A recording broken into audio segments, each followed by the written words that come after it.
저는 오늘 나를 사랑하는 방법에 대해서 강연을 진행하게 된 레미지랑 철학과 23학번 심지현이라고 합니다. 나를 사랑하는 방법이라고 생각을 해봤을 때 요즘 많이 들어보셨죠? 뭐 자존감, 자기애 이런 이야기들이 많이 나와요. 사실 요즘 세상 살아가면서 되게 필요한 말들이라고 생각을 하고 여러분들도 나를 사랑하는 거에 대해서 되게 많이 고민을 하실 거라고 저는 생각합니다. 저는 오늘 제가 어떻게 저를 사랑하는 데까지 닿았는지 그리고 여러분들도 여러분들을 어떻게 사랑하게 될 수 있을지에 대해서 제가 겪은 방법, 제 가치관에 대해서 말씀드리려고 해요. 우선 나를 사랑하는 방법에 앞서서 나를 사랑하는 것의 바람직한 모습에 대해서 한번 이야기를 해보려고 합니다. 흔히 우리는 내가 뭔가 시험을 잘 보고 뭔가 몸을 예쁘게 갖고 와서 다이어트를 해서 딱 예쁜 내 몸을 보고 혹은 뭐 친구들한테 인기가 많은 내 모습을 보면서 날 사랑하고 그때 자존감이 찬다라고 말을 해요. 그런데 사실 저는 그건 나에 대한 진정한 사랑이 아니라고 생각합니다. 왜냐하면 시험을 잘 본 나를 사랑하는 건 나를 사랑하는 게 아니라 내 모습, 내 행동, 내 성취, 내 장점들을 사랑하는 거라고 생각해요. 반대로 내가 시험을 못 보게 돼버리면 나를 사랑하기 되게 어려워집니다. 다이어트를 해서 너무 예쁜 내 몸에 빠져있으면 내가 갑자기 요요가 와서 살이 확 쪄버리면 나를 사랑하기 되게 어려워질 거라는 생각이 들어요. 때문에 나를 사랑하는 바람직한 방법은 나를 구성하는 어떤 속성, 행동, 성취가 아니라 그것들과 개별적으로 언제나 존재하는 본질적인 나, 존재로서의 나를 사랑하는 겁니다. 살이 쪄도 찌지 않아도 난 내가 좋고 시험을 잘 봐도 못 봐도 난 날 사랑해요. 이게 제가 사랑하는 바람직한 나에 대한 사랑의 모습이라고 저는 생각합니다. 네, 이제 제가 어떻게 저의 사랑에 도달했는지에 대해서 저에 대한 사랑에 도달했는지에 대해서 말씀드리려고 하는데요. 제가 저에 대한 사랑을 할 때 그 기저에 깔린 가장 기본적인 가치관은 바로 자유의지는 없다는 겁니다. 자유의지란 단어 나오자마자 심지어 또 철학 얘기하네. 철학과 애들 이래서 피곤하다 이렇게 생각하시는 분들이 있을 수도 있는데요. 자유의지라는 게 그렇게 어려운 개념이 아니라는 걸 제가 말씀드리고 싶어서 일단 몇 가지 질문을 드려볼게요. 사회자님 어제 저녁에 뭐 드셨죠? 어제 저녁에 그냥 밥 먹었어요. 밥? 비빔밥 먹었어요. 비빔밥 드셨나요? 네. 그러면 오늘부터 어제까지 기억을 다 잃고 그 순간으로 돌아가면 저녁 메뉴를 다른 걸 드실 것 같으세요? 기억을 다 잃는다면 저는 아마 그때도 비빔밥을 먹었을 것 같습니다. 네, 좋습니다. 동정님 혹시 지금까지 기억을 다 잃고 1년 전 오늘 이 시간으로 돌아간다면 다른 선택을 할 거라고 생각하시나요? 똑같이 할 것 같으세요? 네. 이게 제가 말하는 자유의지는 없다라는 겁니다. 이제 자유의지라는 걸 좀 더 정의를 하자면 그냥 간단해요. 내가 어떤 선택지들을 선택하고 나에게 주어진 것들 속에서 내가 자율적으로 행동하는 힘을 자유의지라고 저는 생각합니다. 그런데 기억을 잃고 돌아가면 아까 말씀하셨던 것처럼 사회자님도 그러셨고 다른 MBG장님도 그러셨듯이 우리는 똑같은 선택을 반복할 거예요. 이게 어제 1년의 일이 아니라 1년, 2년, 3년, 4년, 5년 쭉 언제 내 삶의 어느 지점으로 돌아가도 내가 모든 기억을 잃고 그때로 돌아가면 나는 같은 선택을 할 수밖에 없다는 거예요. 결국 나에게 주어진 선택지는 단 하나밖에 없었다는 겁니다. 내가 뭔가를 선택하고 고민하고 자율적으로 판단해서 내릴 결정이라고 생각할 수도 있겠지만 사실 내가 내릴 결정들은 다 결정되어 있었다는 거예요. 내 삶은 계속해서 하나의 선택지만을 받아들이면서 살아갔다는 겁니다. 그렇다고 하면 과거를 돌아보면서 내가 이 선택들을 했다고 생각을 하는데 사실 선택지가 그거 하나밖에 없었다면 어쩌면 나는 매 순간 최선의 선택들만 내려왔던 게 아닐까요? 그렇게 나는 매 순간 그 찰나의 순간에도 최선이라고 여기하시는 것들만을 받아들여 오면서 지금까지 나는 모든 최선의 존재가 집약된 정말 최선의 존재라고 말할 수 있지 않을까요? 저는 그렇게 생각합니다. 저는 내가 모든 순간에 최선을 다했고 지금은 아니더라도 그때 당시에 내가 합리적이라고 생각해서 내렸던 판단들만이 나를 이루고 있기 때문에 지금 나는 이보다 더 나을 수 없는 존재인 거예요. 지금 내 모습이 최선이라는 겁니다. 저는 이런 생각을 하면서 너무 애틋하다 내가. 나 너무 사랑할 만하다. 너무 괜찮다. 다른 것들과 비교하지 않고도 난 너무 사랑스럽다는 생각을 하게 되었던 것 같아요. 그런데 사실 이런 생각을 하는 게 진정으로 나에 대한 사랑으로 이어지기 어려울 수도 있어요. 왜냐하면 우리는 현재에 대한 불만족을 계속해서 느끼고 그것들을 과거를 다시 돌아보면서 좀 더 잘할 수 있었을 텐데 좀 잘할 거리라는 생각이 들기 마련입니다. 그리고 그렇게 우리는 후회를 계속해서 해요. 그런데 제가 방금 전까지 말씀드린 그 자유의지는 없다라는 생각에 만약에 동의를 하신다는 걸 전제로 하고 이야기를 하면 사실 후회라는 건 가능한 게 맞을까요?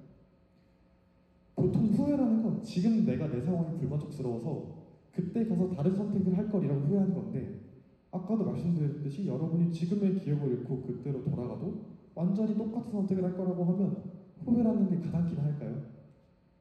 단지 지금의 불만족만이 있을 뿐이라고 저는 생각합니다.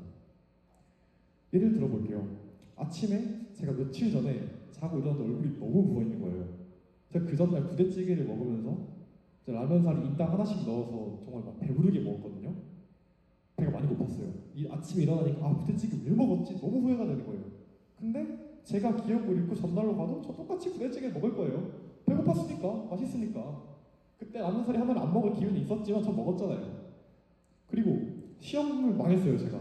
그래서 일주일 전에 공부 좀 할 걸, 걔네랑 놀지 말 걸, 그런 생각을 할 수 있어요. 그런데 제가 기억을 잃고 일주일 전으로 돌아가면 또 걔네랑 놀 거예요. 재밌으니까. 그 당시에 내가 공부를 해야겠다는 의지가 그렇게 강하지 않았으니까. 결국에 공부를 하지 않은 것도 내가 그 순간에 내릴 수 있었던 최선의 판단이었다는 거죠. 결국 후회는 별로 의미가 없다는 거예요. 한 번 더 좀 더 예시를 들어볼게요. 지금 보이시죠? 좀 숫자 많으면 문과분들 피곤하실 수도 있을 것 같긴 한데 1부터 10까지 숫자들을 쫙 나열하고 그 사이에 사칙연산 구호들을 막 무작위로 배치해놨어요. 결과가 468.666 저 뒤에 쭉 이어지는 그런 결과가 나왔어요. 저 뒤에 소수점 뒤에 너무 불편하지 않으세요? 저는 없애버리고 싶어요. 현재에 대한 불만족이죠. 저게 생긴 이유는 저 3분의 2 때문이에요. 저기 없으면은 저기 안 생기니까. 저거를 따로 바꿔볼까? 곱셈으로 바꿔봐야지. 곱셈으로 바꿨는데 소수점 뒤에만 떨어진 게 아니라 368도 474로 바뀌었어요. 결국에 과거의 뭔가를 바꾸면 지금의 나도 온전하지 않다는 거예요. 내가 저거 딱 하나 바꾸면 내가 마음에 안 드는 것을 바꿀 수 있을 것 같은데 라고 생각하는 건 어쩌면 착각일 수도 있다는 겁니다. 시간이라는 건 과거와 현재, 미래라는 건 굉장히 선형적으로 이어져 있어요. 하나로 이어져 있다는 뜻이에요. 제가 조금 있다가 소리를 지를게요. 놀라지 마세요.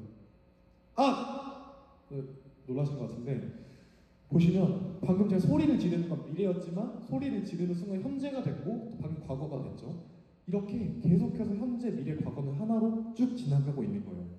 그렇기 때문에 과거의 내 모습을 부정하고 과거를 후회하고 너 그때 왜 더 잘하지 못했어? 너 왜 그런 실수를 했어? 라면서 내 존재를 질책하는 건 지금의 나를 부정하는 것과도 같다는 거예요. 내가 과거의 나를 미워하는 건 그 미워하는 내 모습이 지금 나에게 남아있기 때문이에요. 지금 나에 대한 불만족을 과거에 최선을 다했던 나에게 돌리는 거란 말이죠. 이 관점에서 사실 후회라는 건 지금의 나를 되게 못살게 구는 일이라고 저는 생각합니다. 되려 과거를 이해하고 용서하고 사랑할 수 있어야 지금의 너도 사랑할 수 있는 거예요. 그리고 아까도 말씀드렸듯이 여러분들이 기억을 다 잃고 그때로 가도 같은 선택을 할 거라는 점에 동의하신다면 사실 내가 바꿀 수가 없는 거죠, 애초에. 그냥 환상을 쫓고 있다는 거예요. 그래서 저는 이 관점에서 나를 사랑하는 데 가장 필요한 건 바로 무한 긍정이라고 생각합니다. 아까도 말씀드렸듯이 과거의 내 모습 하나하나를 전부 다 덮어봐도 내가 매 순간 최선의 선택으로만 보여지는 것들을 계속해서 해왔다면 내가 미워할 수 있는 과거의 내 모습이 전혀 있을 수가 없어요. 그래서 저는 저랑 가끔 술자리에서 말씀하시거나 제가 되게 마음을 쓰고 있는 분들과 깊은 대화를 할 때면 저 되게 자주 하는 말인데 저는 제 모든 과거를 긍정하고 제 모든 순간 지금의 저와죠. 제가 내리는 모든 것들을 다 긍정해요. 왜냐면 나는 그렇게 할 수밖에 없었던 거니까.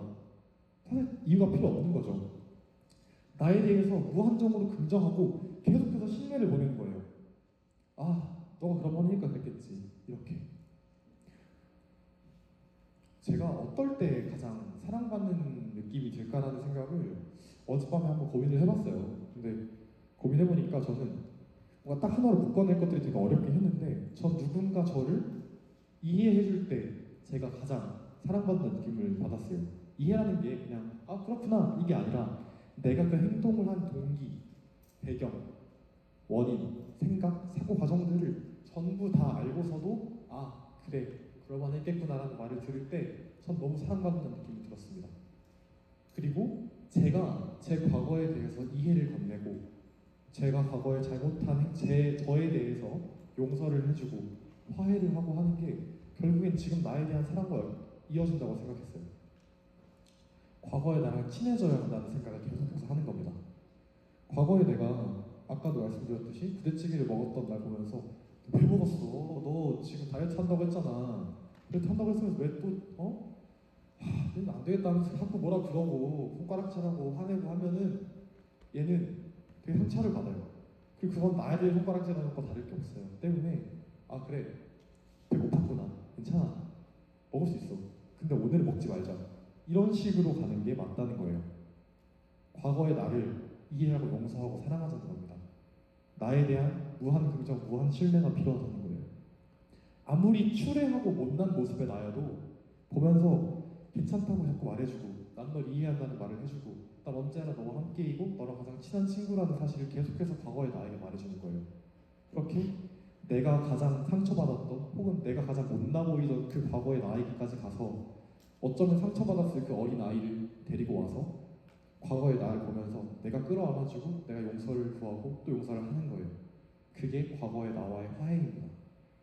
이렇게 무한 긍정, 무한 신뢰를 통한 나와의 화해가 나에 대한 사랑, 나를 사랑하는데 너무나 큰 힘을 가질 거라고 저는 생각해요.